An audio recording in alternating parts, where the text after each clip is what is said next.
All right, music fans, welcome back to the Real Music Observer. It's Dave observing real music in real time for real people just like you right there, me right here.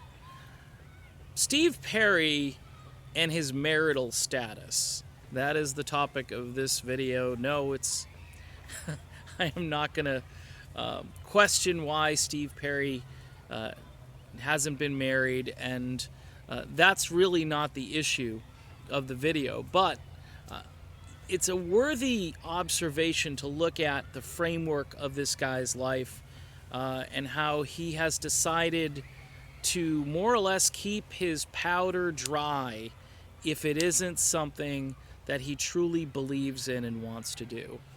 And this, to me, speaks to the idea as to why he doesn't have this album out as of yet.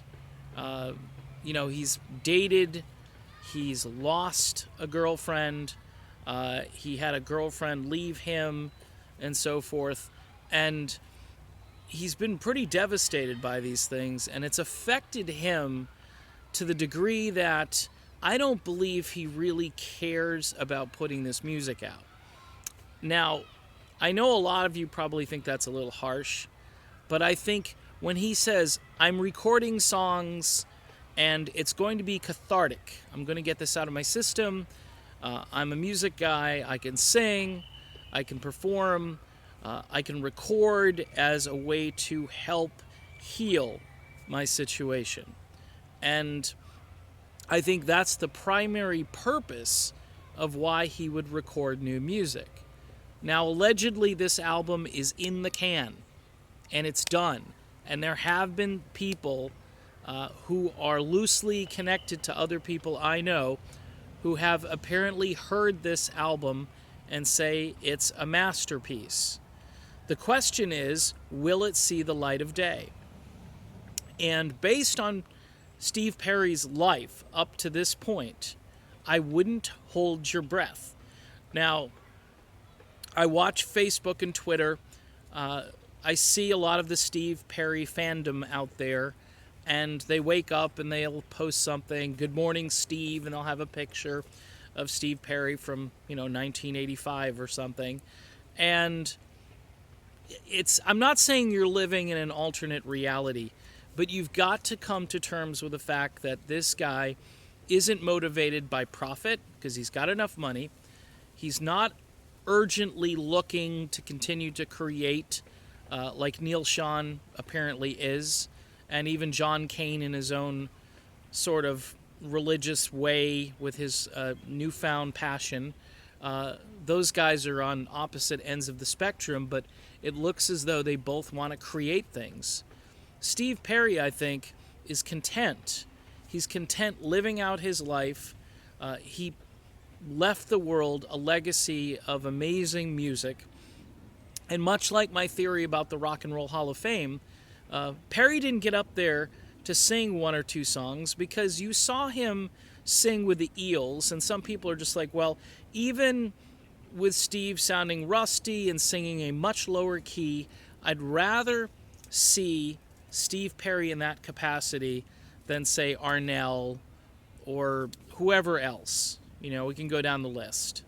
And for some people, like myself, I'm kind of borderline because it's just the spectacle of seeing Steve Perry show up to something and participating. He's gotten to that point where he doesn't have to even open his mouth up. He just shows up and people are like, whoa, did you see Steve Perry? He was there, and the fact that he actually sang with the Eels was just, it was a triple, quadruple bonus. But the problem, I think, moving forward for Steve Perry fans is expectations.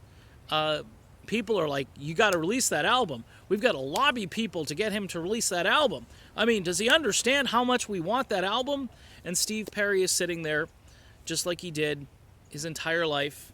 That's why hasn't settled for a woman who could just be somebody on his arm. He hasn't done that because that's not his thing. That's not his thing.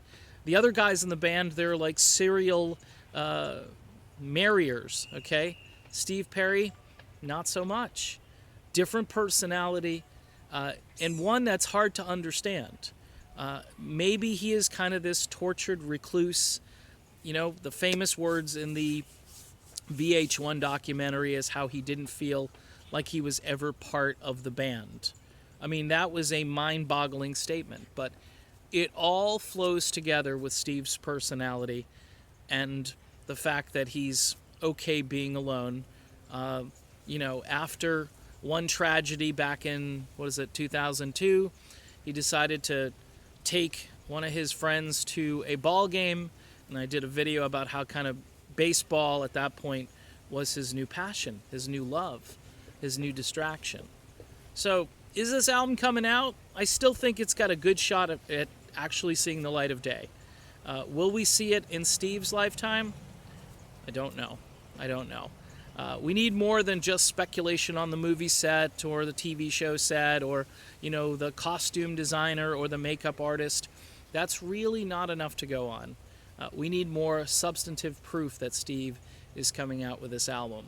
And right now, based on his marital status and the way he's conducted his life, I would say, don't hold your breath. It's Dave, it's the Real Music Observer. Sorry for the Debbie Downer video about Steve, but you got to look at everything and put it all into context, and there it is. I'll talk to you soon, everybody.